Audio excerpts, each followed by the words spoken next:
नमस्कार,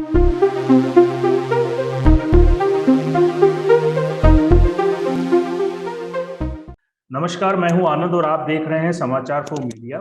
महिला दिवस के मौके पर एक खास ऑनलाइन परिचर्चा का समाचार फॉर मीडिया की टीम की ओर से आयोजन किया जा रहा है।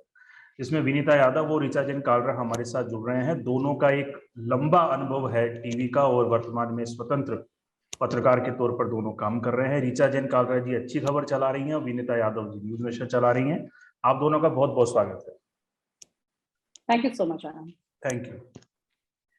थैंक यू जी ऋचा जी, अब मीडिया में महिलाओं की स्थिति, वुमन एम्पावरमेंट, कुछ ऐसे बिंदुओं पर आज हम चर्चा करने वाले हैं। तो विनीता जी, आप ही से मैं चर्चा की शुरुआत करूंगा। आपने तो काम ही ग्राउंड रिपोर्टिंग से शुरू किया था, आपका मैंने इंटरव्यू भी किया था, आप क्राइम रिपोर्टर रही थी।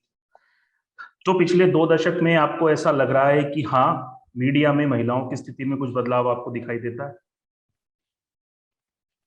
हाँ, मुझे लगता है आनंद, ये बहुत इम्पोर्टेंट चीज है जिस पर अक्सर हम चर्चा भी करते हैं। और एक महिला होने के नाते भी आप काफी एक जब लंबा सफर तय करते हैं किसी प्रोफेशन में, तो आप इन सब चीजों को बहुत करीब से देखते हैं। तो मुझे लगता है कि बहुत फर्क पड़ा है।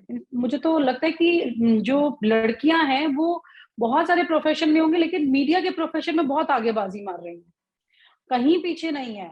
आप ये देखिए कि हाँ, मुझे एक जगह थोड़ा-सा मुझे कसक लगती है, वो भी मैं अभी आपसे इसमें शेयर करूँगी। और क्योंकि ऋचा भी हैं, मुझे लगता है कि वो भी अपनी बात इसमें मैं जो कहूँगी उससे सहमत होंगी शायद, क्योंकि यूँ तो हमारी इंडस्ट्री में बहुत मौके हैं लड़कियों के लिए, ऐसी कोई दिक्कत नहीं है। अगर आप अच्छा काम करना चाहते हैं, जानते हैं, तो आपके लिए मौका है।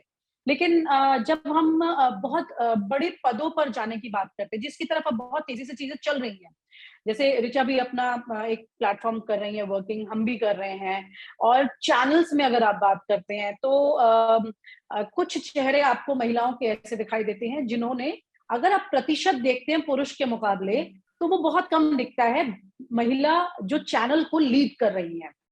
वहाँ मुझे लगता है कि जब 4-5 चैनल्स में चैनल हेड रेगुलर में आपको जब महिलाएं दिखाई देंगी, तो मुझे लगता है वहां पर एक थोड़ी तसल्ली दिखेगी कि जी हाँ, ये ठीक है। जैसे आप नविका जो है उनको आप देखिए, नविका जिनका आप ये कह सकते हैं कि उन्होंने एक अच्छी बाजी इसमें मारी है। इस तरह से एक लीडिंग अथॉरिटी वाली पोजीशन पर जब लेडीज आ जाएंगी जर्नलिज्म में, और ज्यादा अच्छा महसूस होगा वो देखकर। क्योंकि लड़कियां जितनी भी अभी इस वक्त इस प्रोफेशन में है जर्नलिज्म में, यहाँ पर सबने बहुत मेहनत की है, ज्यादातर दिखाई देता है ये। चाहे आप न्यूज एंकर्स की बात करें, चाहे न्यूज रिपोर्टर की बात करें, क्योंकि हमने ग्राउंड से बहुत काम सीखा और किया है। और आज ग्राउंड में काम करने के बाद हमें ये कॉन्फिडेंस भी है कि हम जो इस वक्त प्लेटफॉर्म अगर चला रहे हैं, तो शायद उसी वजह से चला रहे हैं, यानी कि हम लीड कर रहे हैं एक प्लेटफॉर्म को। और अगर हम लीडिंग पोजीशन पर जा रहे हैं, तो हमें वो अथॉरिटी का मालूम है कि आपको ये खबर कब चलानी है, कितनी चलानी है, या ये खबर आपको कैसे उठानी है। ये तमाम फैसले एक महिला अगर ले रही है, और अगर वो डिजिटल प्लेटफॉर्म पे ले रही है, तो वो टीवी चैनल पर क्यों नहीं ले सकती? मेरा तो ये एक सवाल है इस पर। क्योंकि जब आपको खबर, क्योंकि आज डिजिटल मीडिया जो है वो टीवी से तेज चलता है, टीवी से ज्यादा चैलेंजेस हैं डिजिटल में। क्योंकि जितनी तेजी से डिजिटल खबर उठाता है, टीवी के पास फिर भी एक स्कोप होता है कि आप एक पूरा प्रोग्रामिंग चला सकते हैं। डिजिटल पे इतने बड़े प्रोग्राम्स कोई देखता ही नहीं है। अगर आपके पास खबर में प्रॉपर कंटेंट है तो कोई आपके पास आएगा, नहीं तो नहीं आएगा। तो आपके पास भी एक बड़ा चैलेंज है कि मैं इस खबर को कैसे प्रस्तुत करूं, ये बड़ी बात है। तो मुझे लगता है कि लेडीज को और ज्यादा बड़ी सीनियर पोजीशन पर आना चाहिए। हालांकि अगर आप वैसे देखें कि कितनी रिपोर्टिंग में लड़कियां आ गई हैं, और पहले के 20 साल अगर मैं पीछे जाती हूँ तो बहुत कम लड़कियां थी, और अब बहुत लड़कियां हैं। कई बार उन्होंने भी, ऋचा जी ने भी देखा होगा ये, कि हम किसी स्टेज पर जाते हैं, जब हमें सम्मान मिलता है, तो लेफ्ट राइट देखते हैं, सारे पुरुष होते हैं, आप अकेली खड़ी हैं, सम्मान ले रही हैं। तो यहाँ पर आपके इक्वल होना चाहिए ये मार्जिन जो है। 5 महिलाएं खड़ी हैं, 5 पुरुष खड़े, तो हमें भी लगेगा कि देखिए हाँ, वाकई में बाजी आगे मार रहे हैं। ऋचा जी, आपने तो टीवी में काम किया, लंबा काम किया, रिपोर्टिंग भी करती थी आप, साप्ताहिक शो भी करती थी, आपके साथ ऑडियंस बैठती थी, पैनल के साथ आप चर्चा करती थी। मैं जो विनीता जी ने कहा, मैं उसी को आगे बढ़ाना चाहूंगा कि बड़े पदों पर महिलाओं को हम देखें, वो समय देखना हमें अभी बाकी है। जैसे हम स्मिता प्रकाश जी की बात करें, नाविका जी का उन्होंने उदाहरण दिया। आपको क्या लगता है ऐसी कुछ क्या कमियां हैं या क्या ऐसी समस्याएं हैं जो महिलाएं उच्चतम पदों तक नहीं पहुंच पाती?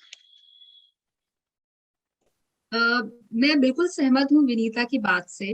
पहले मैं अपने एक्सपीरियंस के बारे में थोड़ा सा शेयर कर दूं। फॉर्चुनेटली सौभाग्यवश मुझे एक ऐसी कंपनी में काम करने का मौका मिला जहां पर महिलाओं की संख्या एक मीडिया कंपनी में पुरुषों के मुकाबले हमेशा ज्यादा थी। तो being a girl, being a woman was always advantageous in my company. तो मुझे उस तरह से भेदभाव का सामना नहीं करना पड़ा निजी तौर पर। लेकिन हाँ, अगर हम पूरे इंडस्ट्री की बात करें, मीडिया ऑर्गेनाइजेशंस की बात करें, तो ये है। और आंकड़े, मैं कुछ रिसर्च कर रही थी तो आंकड़े ये कहते हैं कि स्थिति अच्छी नहीं हुई है। टीवी को अगर हम एक तरफ रख दें, टीवी में जरूर महिलाएं न्यूज एंकर्स के तौर पर, रिपोर्टर्स के तौर पर या न्यूज रूम में आपको दिख जाती हैं, लेकिन जहां तक प्रिंट की बात है, मीडिया में प्रिंट भी है, रेडियो भी है और अब ऑनलाइन भी है। तो प्रिंट में, मैगजीन्स में, न्यूज़पेपर्स, खासकर हिंदी न्यूज़पेपर्स की अगर हम बात करें, तो यहाँ पर महिलाओं की जो भागीदारी एडिटोरियल पोजीशंस पर, लीडिंग पोजीशंस पर है, वो दरअसल काफी घटी है। और प्रिंट में तो काफी चौंकाने वाले तरीके से घटी है 2015 से 2020 के बीच। तो ये सोचने वाली बात है कि क्या हुआ है।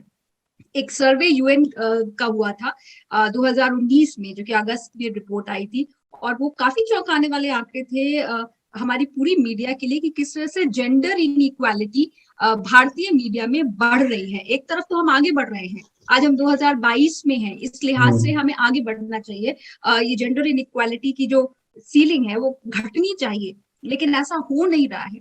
जब हम आज के दौर में मीडिया की बात करते हैं तो ज्यादातर लोग, क्योंकि टीवी पे बहुत ज्यादा शोर है, टीवी पे ग्लैमर है, तो टीवी से तुलना करते हैं। टीवी में जरूर स्थिति प्रिंट के मुकाबले बहुत बेहतर है, और ऑनलाइन की अगर बात करें तो ऑनलाइन में और बेहतर है टीवी से भी, क्योंकि यहाँ पर महिलाएं ज्यादा निर्णायक पोजिशंस में है। और जैसे विनीता ने भी अभी जिक्र किया कि वो खुद अपना एक प्लेटफॉर्म चला रही है, मैं अच्छी खबर की फाउंडर एडिटर हूँ, तो यहाँ पर हम अपने पूरे एक्सपीरियंस को निचोड़ कर यूज कर सकते हैं। और जहां तक आपकी बात, सवाल, आपका जो सवाल था कि क्यों नहीं पहुंच पाती महिलाएं, मुझे लगता है कि ये सिर्फ मीडिया की परिप्रेक्ष्य में नहीं है, ये प्रोफेशनल वर्ल्ड को भी आप देखें तो कितनी महिलाएं इंडस्ट्री में भी, टेक्नोलॉजी में भी, साइंस में भी लीडिंग पोजीशंस पर हैं। ये ग्लास सीलिंग है जो हम तोड़ नहीं पाए हैं डिस्पाइट मूविंग अहेड।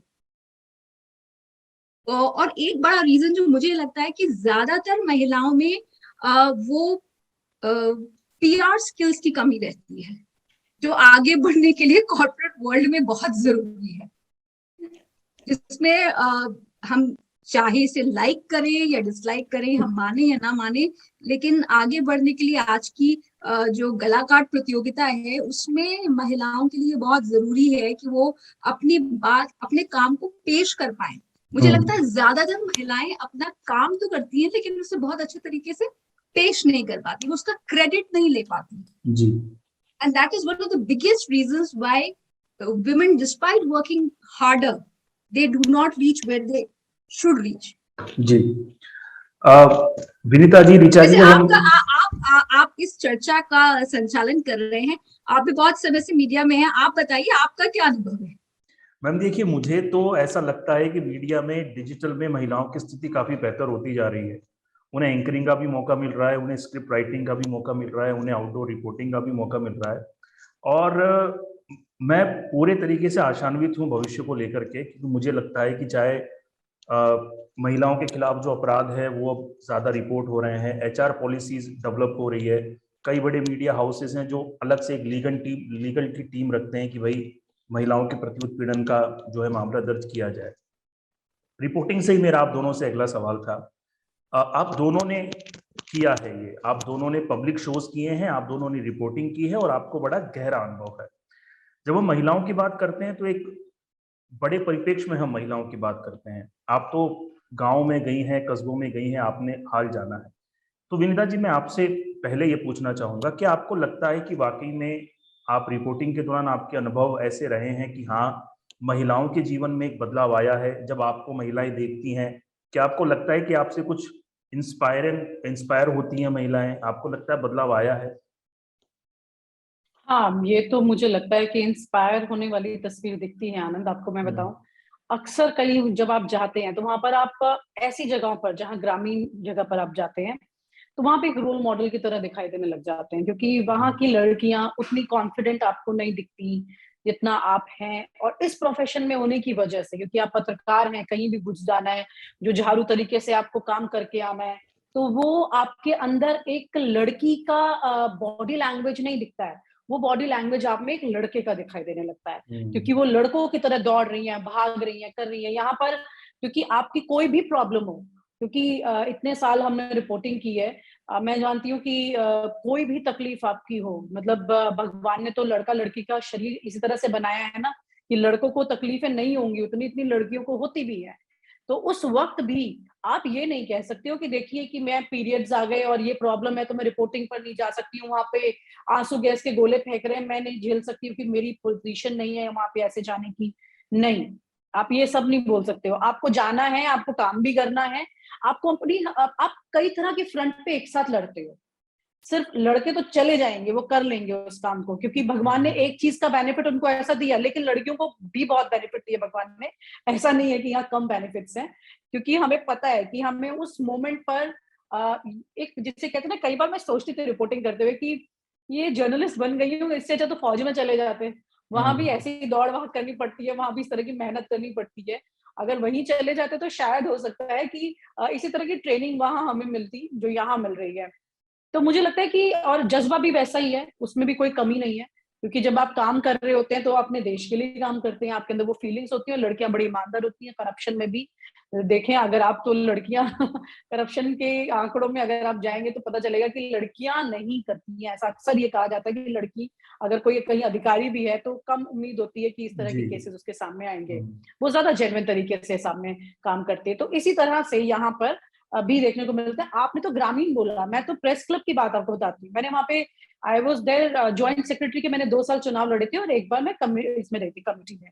वहां पर आपको मैं बताऊं, लड़कियां हमारे प्रेस क्लब के लिए भी एक ऐसा लगता है, जो कि मतलब बिल्कुल सेंटर में है, रायसीना रोड पर है, आप जानते हैं सारी चीज, ठीक है ना। लेकिन वहां पर भी लड़कियों का चुनाव लड़ना, मतलब बड़ी मुश्किलों से लड़कियां आती हैं वहां पर, कि भाई वहां चुनाव लड़ना है तो लड़की 2-4 फेसेस होने चाहिए, कुछ ऐसे फेसेस आ जाए हमारे पास चुनाव लड़ाने के लिए कि ठीक है भाई, हमारे पास फीमेल जर्नलिस्ट भी हैं यहाँ पर, ऐसा नहीं है।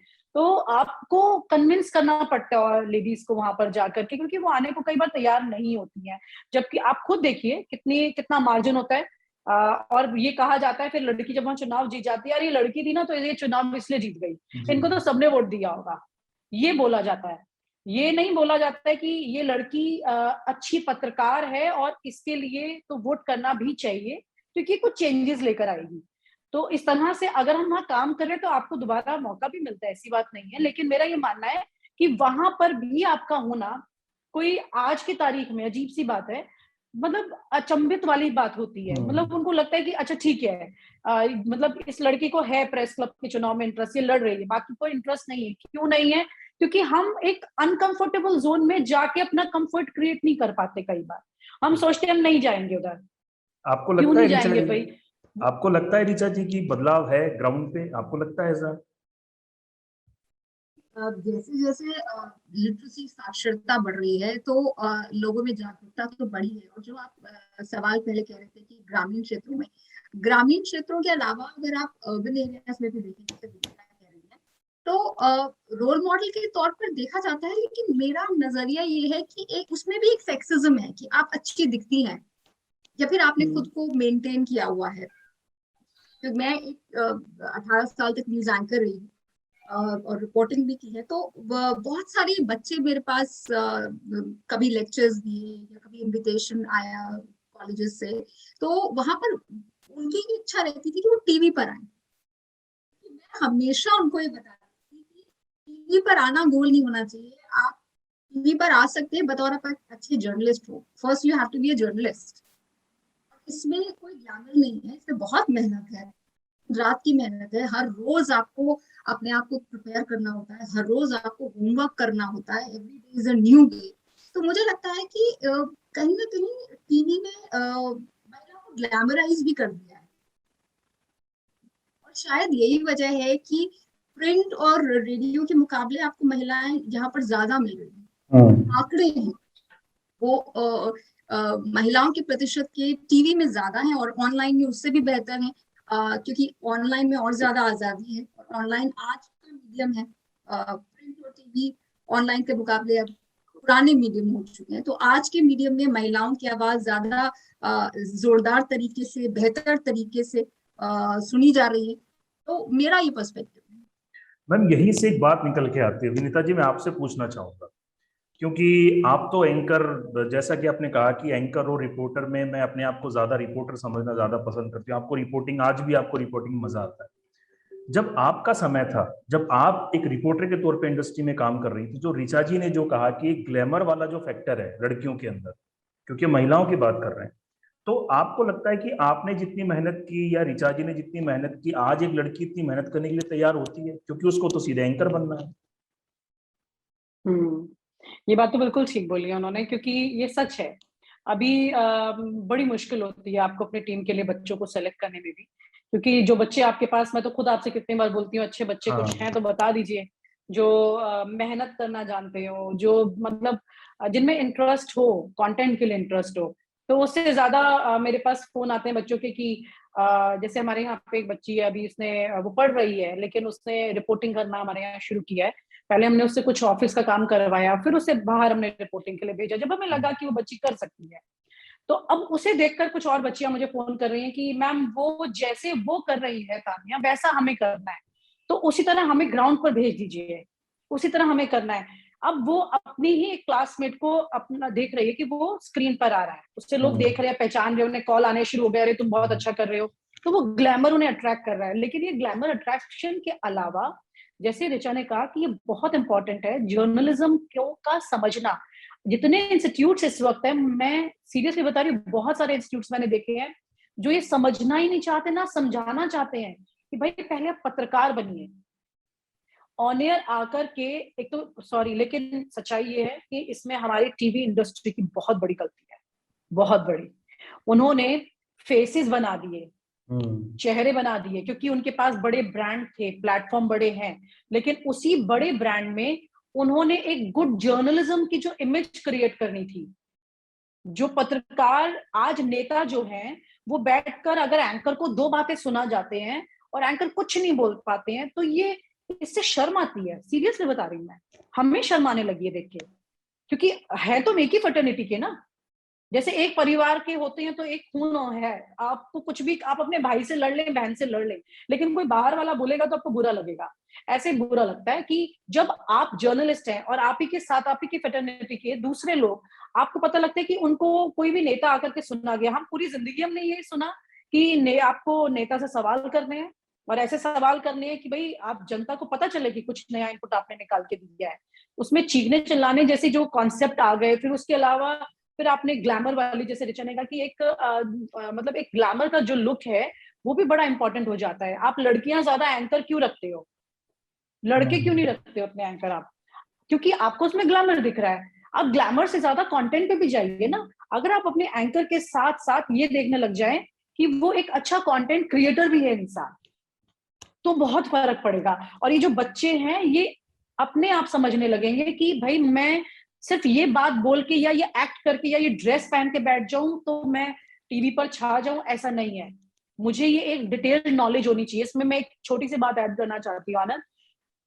डिजिटल मीडिया ने सीनियर जर्नलिस्ट को बहुत बड़ा स्पेस दिया है, क्योंकि वो सब जिनका जो अनुभव है उनकी वजह से आज हमारे चैनल भी देखे जाते हैं, क्योंकि उन्होंने पूरी जिंदगी जो जाना है, समझा है। उत्तर प्रदेश में आज चुनाव है तो उत्तर प्रदेश की एक एक कहानी वो जानते हैं। अब यहाँ पर मैं किसी बच्चे को बिठा दूं या किसी लड़की को बोलूं एंकर करो आप और ग्लैमरस लुक में बैठ जाओ, तो डिजिटल कोई नहीं देखने वाला, किसी को इंटरेस्ट नहीं आएगा इसमें। टीवी शायद अभी चल रहा होगा उस पर, लेकिन डिजिटल उस पर नहीं चल सकता है। यानी कि डिजिटल कंटेंट की डिमांड करने लगा है। अब वो धीरे धीरे करके, इसीलिए टीवी से व्यूअरशिप हट करके डिजिटल पे आने लगी है। तो अगर आप फीमेल की भी बात कर रहे हैं यहाँ पर कि चेहरा अगर आप सिर्फ ग्लैमर की वजह से उन्हें वहां बैठा रहे हैं, तो ये अपने आप ये पे एक डाउनफॉल की तरफ जा रहा है। ये चैनल्स को भी समझने की जरूरत है। आपको इंटेलेक्ट माइंड जो है ना वो आपको बैठाने पड़ेंगे।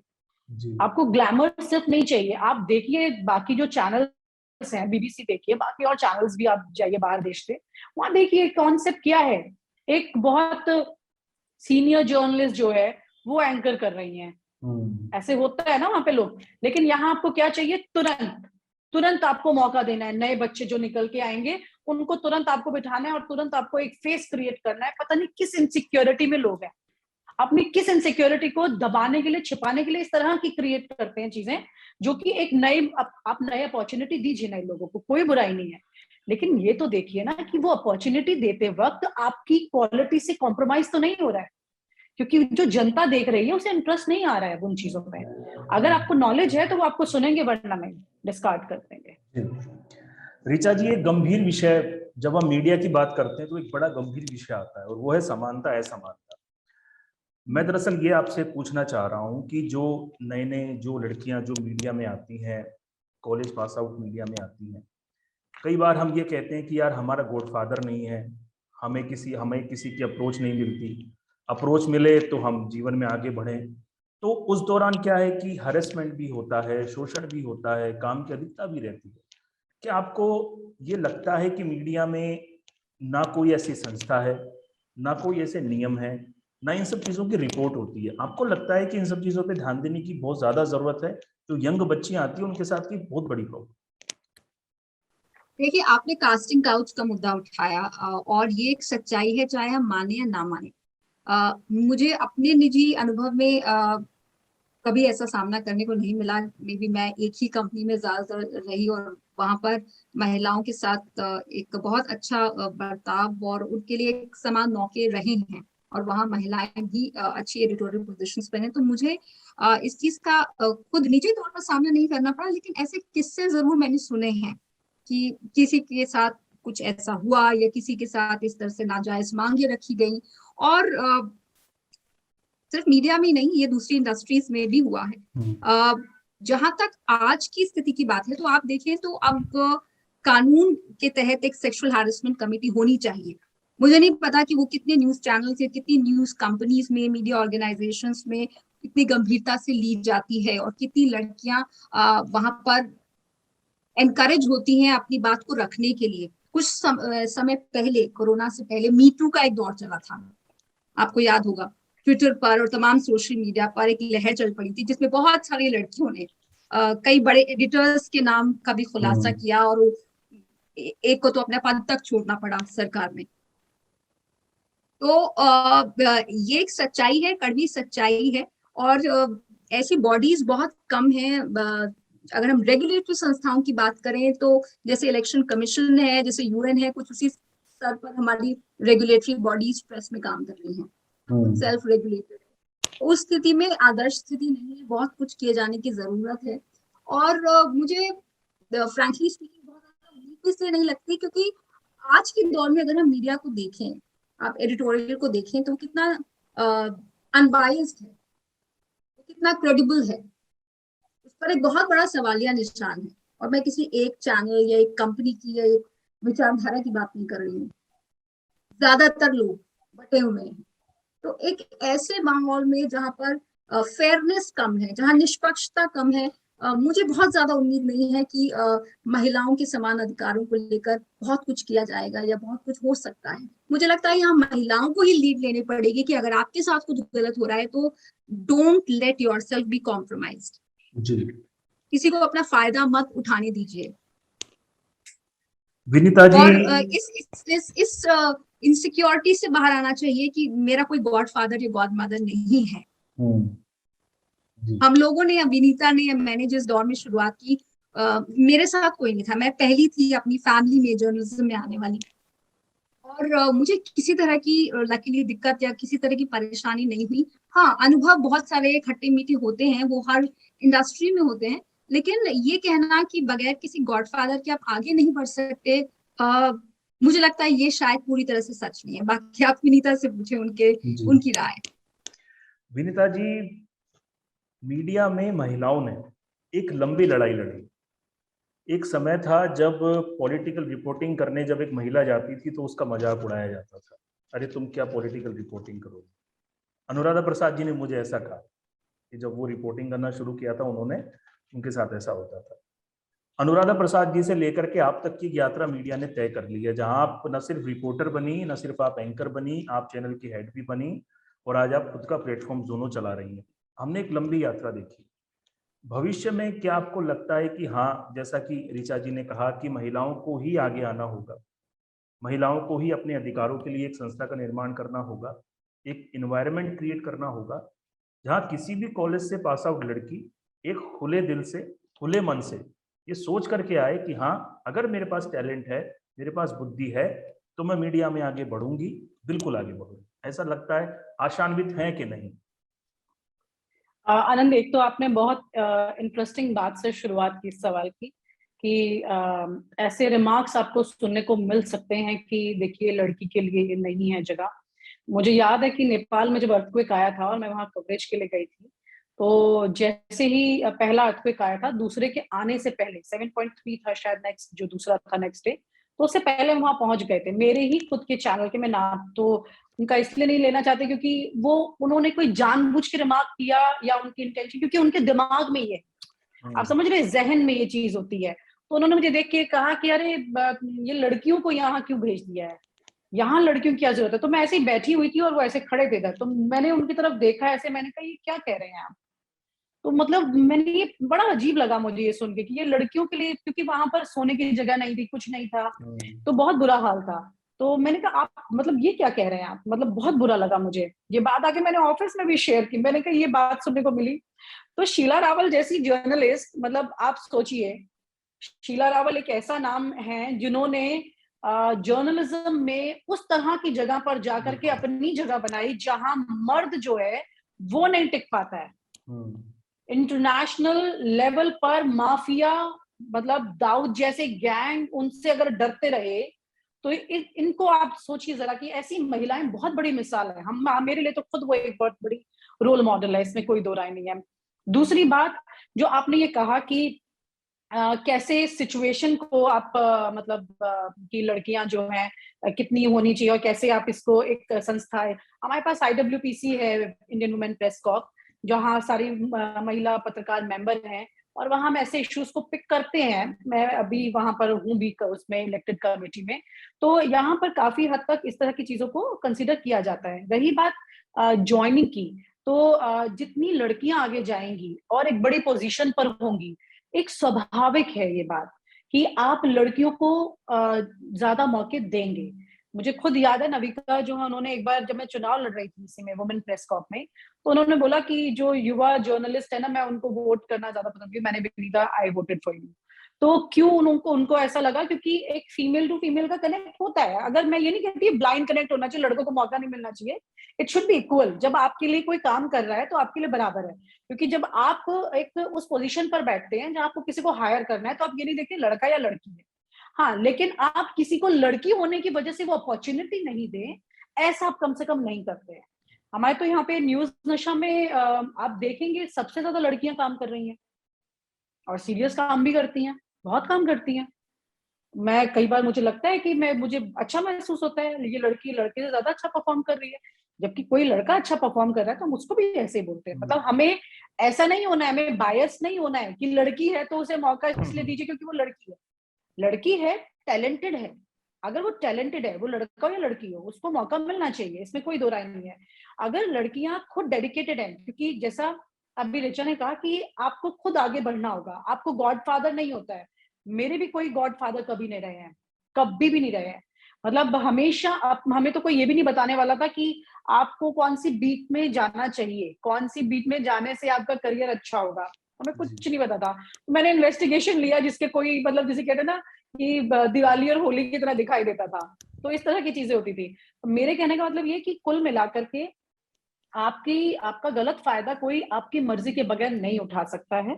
अगर आप पत्रकार हैं तो आप इतनी सक्षम हैं, आप बिल्कुल सक्षम है। आप कभी भी, मतलब अगर आपने अपने पर ही किसी को गलत रूल करने दिया तो फिर आप कौन सी पत्रकारिता कर रहे हैं? इसके लिए आपको बहुत स्ट्रांग होना पड़ता है। हालांकि लड़कियां इमोशनल होती हैं, थोड़ी प्रॉब्लम इस चीज की, मतलब क्योंकि वो इमोशनल है तो इसलिए इस तरह की प्रॉब्लम्स आती है जो बाद में मीटू में कन्वर्ट हो जाती हैं। लेकिन वो इमोशनल की जगह फोकस्ड, अगर आप करियर में जा रही हैं तो फोकस्ड रहिए। इमोशंस की जगह आपको अपनी मेहनत पर ध्यान देना है। जी, तो चलिए विनीता जी, जैसा कि आपने कहा कि महिलाओं के भविष्य को लेकर के आप आशान्वित हैं, महिलाओं को खुद अपने अधिकारों के लिए काम करना होगा। आप इस चर्चा में हमसे जुड़ी, आप महिला दिवस के मौके पर आपने हमारे साथ अपने विचार साझा किए। ऋचा जी, आप भी हमसे जुड़ी, आपका, आप दोनों का एक बार फिर मेरी पूरी टीम की ओर से मैं आपका आभार व्यक्त करता हूँ। धन्यवाद। Thank you. Thank you. चलिए।